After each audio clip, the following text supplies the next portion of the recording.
Hi, I'm Jeffrey, this is AutoAlchemy, and today I am doing a typing video. But what's special about today's video is that I'm actually typing myself from 13 years ago.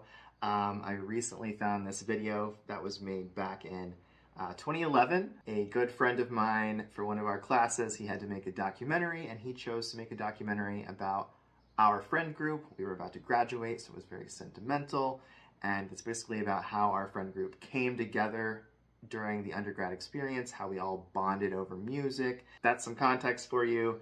And this is an interesting artifact in the sense that at this particular point in time, I didn't really know anything about personality theory.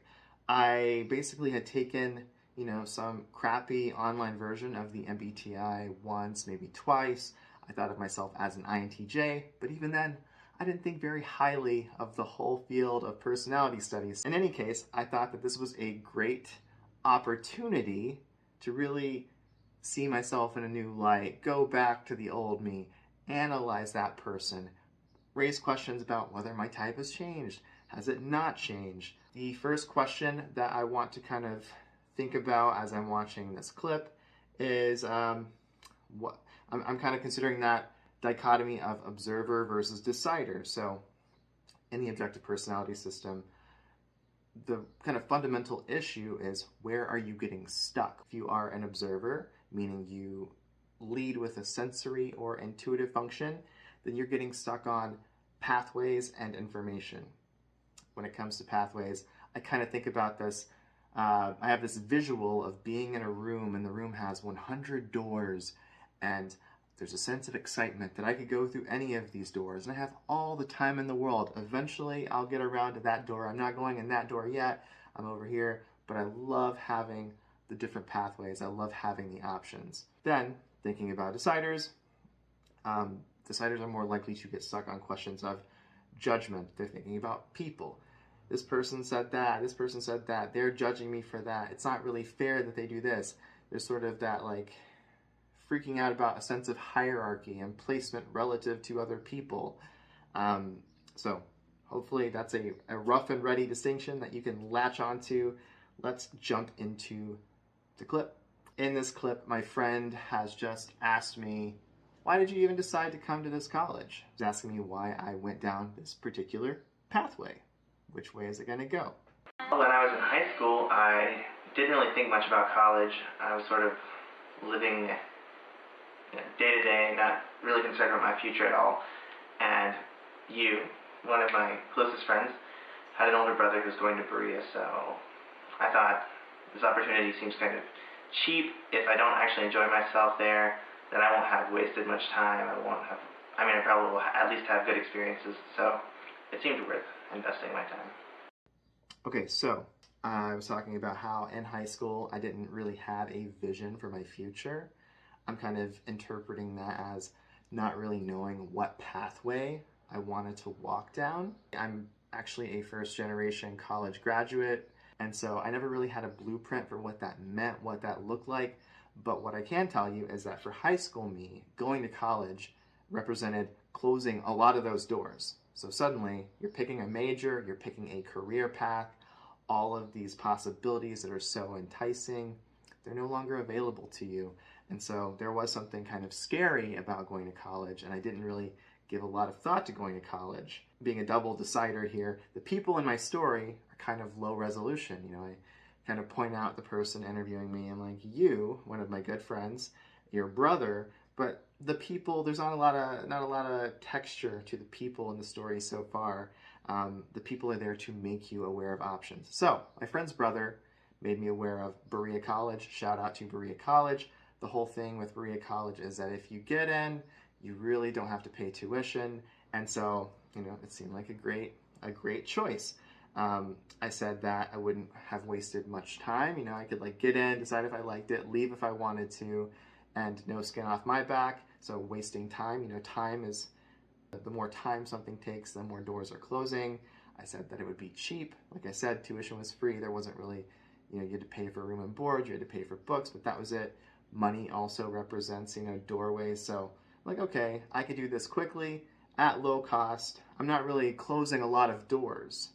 in order to go to this particular college. And then I said I'll also probably have some good experiences. So some things will happen in my life.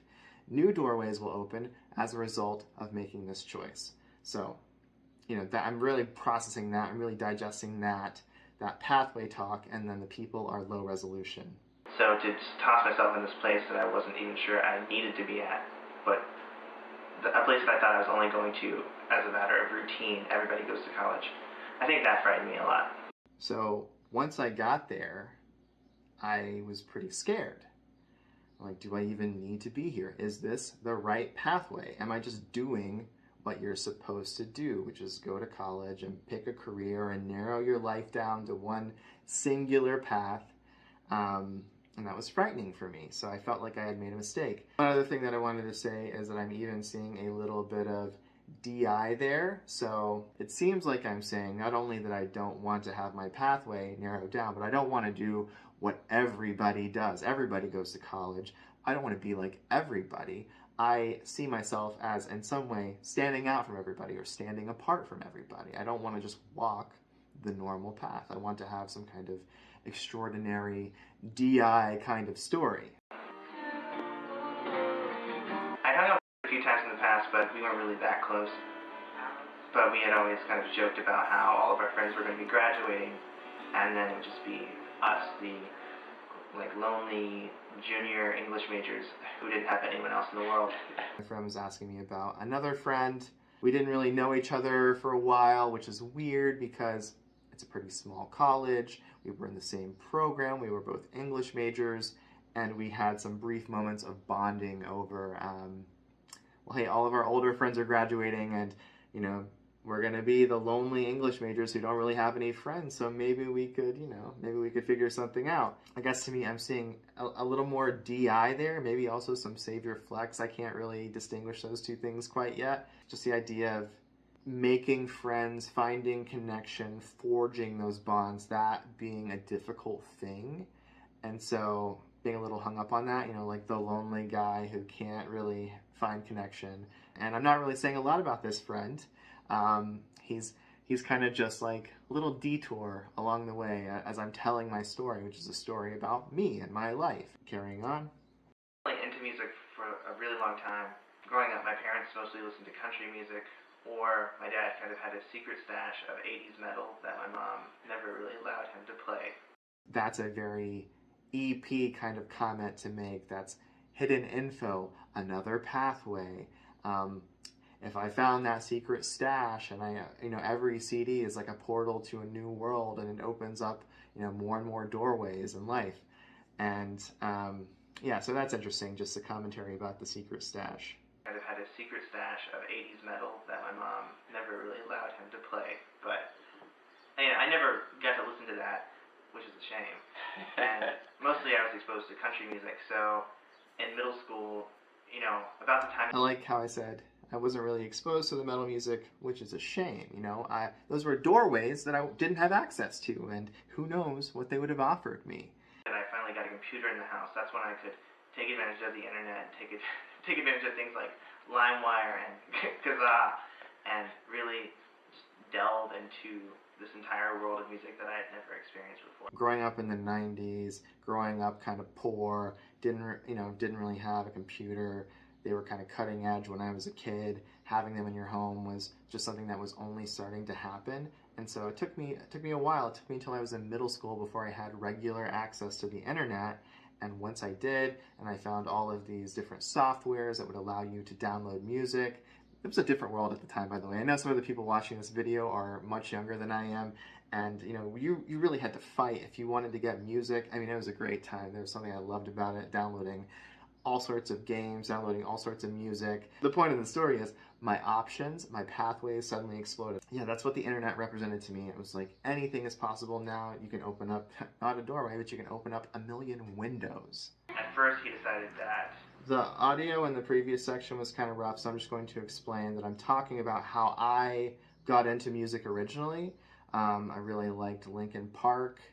And I had this buddy when I was in middle school. He also liked Linkin Park, so we thought, hey, why don't we make a band that's somehow similar to Linkin Park? First, he decided that I would play bass and he would play rhythm guitar until my uncle made me aware that bass is sort of a background, underappreciated instrument. And that's when I decided that I wanted to play guitar. Again, the people in the story, they're kind of one-dimensional. My friend decided that I would play the bass, but then my uncle told me that bass is a background instrument, and so I decided that I wanted to play the guitar. You know, I'm not really giving you a lot. There's not texture there. There's not any grit to those people. I also did not want to play a background instrument. I wanted to be in the foreground. I wanted to be, I wanted to be somebody that people were watching, that people were like, oh, wow, look at this guy. So I don't know if that's DI or if that's flex. I got my guitar for Christmas. I actually got 2 guitars for Christmas, one for my dad and one for my uncle. So I had a choice, and I wasn't used to having a choice. I had a choice, and I wasn't used to having a choice. Again, sort of more doorways, right? More pathways. This is, again, an observer thing, but not just an observer thing, but kind of implicit to everything I've been saying so far is that we're talking about, the more options, the better. That is OE. That's NE or SE. So that's also around the same time that my friendship with collapsed. So there was no my more. friendship collapsed with this guy. I'm not really getting into it in the video because it doesn't really matter. I don't even remember why our friendship collapsed. That's, just kind of double deciding my way through that. I was really into Nirvana at the time, and I didn't know what I was doing when I played guitar because I was teaching myself. But I would try to mimic the melodies, the vocal melodies on the guitar, and then I would strum some chords and try to write my own Nirvana style songs. And I've completely lost everything that I'd written at the time, but I'm pretty sure they were really bad. Okay, so a little bit of double deciding in this case meaning, we can go back and forth, self and other people, say something positive about other people, say something negative about other people, positive about self, negative about self. So I'm kind of flexing a little bit or doing a little bit of DI by saying like, oh, look at how I figured this out. I didn't even need any help. I'm self-taught. But I'm sure it was really bad. So that's like double deciding there, and I'm not really stuck there. So that was sort of the first step, and then after that, going into high school, I was listening to even more music, again, thanks to the internet. I was just getting exposed to things that I wasn't aware of. And I found websites like Ultimate Guitar, and I became aware of the program Guitar Pro, and those were all really useful tools in teaching myself. Again, positive things to say about the internet, kind of offering more options. I said that they were very useful tools for teaching myself. So there again, I'm kind of gravitating towards thinkerly language. I think that thinkers, and especially intuitive thinkers, are often, they gravitate towards tools, they gravitate towards software for solving problems, especially solving, kind of sensor problems. I didn't want to sit there and painstakingly, even though I had done it, it wasn't fun to painstakingly figure out all of the notes. So it's helpful if somebody has created a software or created a website that already lays out the tabs for you, and then you just follow along. So sort of seeing some points for NT there, at least some points for thinking. This part of the video, talking about a time when my friends and I performed in front of the dorm for this like unplugged kind of concert. And, we weren't really performing musicians. I think the funniest part is we aren't, the most skilled or outgoing musicians, outgoing especially. And we weren't skilled or outgoing especially. So I'm kind of elevating, in my eyes, at least I thought of myself as being more skilled and outgoing, and I think that I'm projecting that onto my friends. So is that a little bit of TI and then some FE right below that? Kind of very quickly navigating between the two concepts in conversation? I mean, I had never performed anything in front of an audience at that time in my life, except for in band in middle school, but that doesn't count. I never performed anything, except I kind of did in middle school in band, but that doesn't count. That weird moment, right? That's such a weird little self-interrupt that I did there, and I think that that's just a moment of this exception, this sensory exception, this thing that happened doesn't fit the intuitive point that I'm trying to make. So kind of getting tripped up in the language. I guess it just felt a lot more intimate and a little bit frightening, but just having that kind of support from everybody and knowing that we were all doing something that we had never done before, and that no matter what anyone else thought, we were having a good time. I think that was really important, and I think that made it worthwhile. As far as it affecting my... So, a little FE there. You know, I did this unplugged concert with my friends. There was a lot of joy in that, and there was a lot of fun in that, and it was very worthwhile and meaningful. You know, doing this thing with the tribe, doing this collective activity. Is that FE? I think that might be some FE. At present, I'm pretty sad about it. And I think that's just a big part of now I'm growing talking up. about graduating from college. So the first part of the video, I'm talking about the fears around the pathway of going from high school to college. And at this point, you know, we're all about to graduate, and I'm saying that, you know, it makes me a little bit sad. Again, fears about the future, they never went away. Going to undergrad, I didn't really pick a pathway, and so I'm like, damn it, here I am again. You're like, it's time once again to pick a pathway.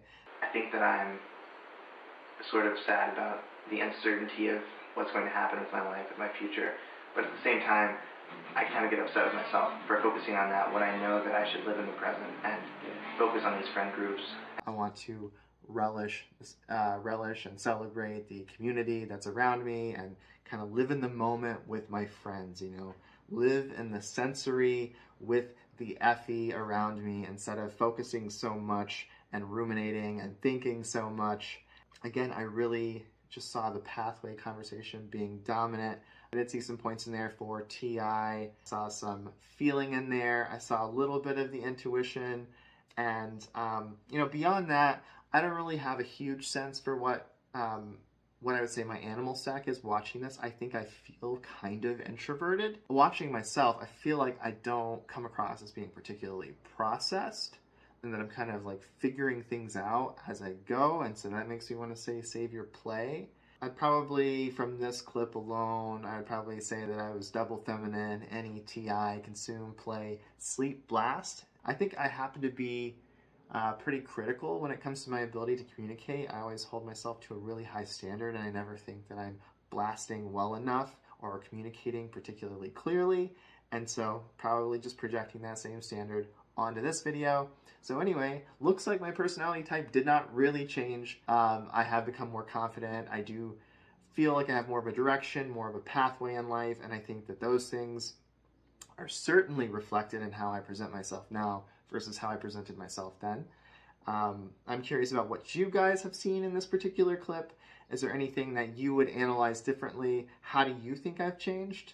I would love to know. You know, the more about me that you can tell me, the greater, you know, the better off I am. So thanks for that, and I hope you enjoyed this video. I will catch you guys next time.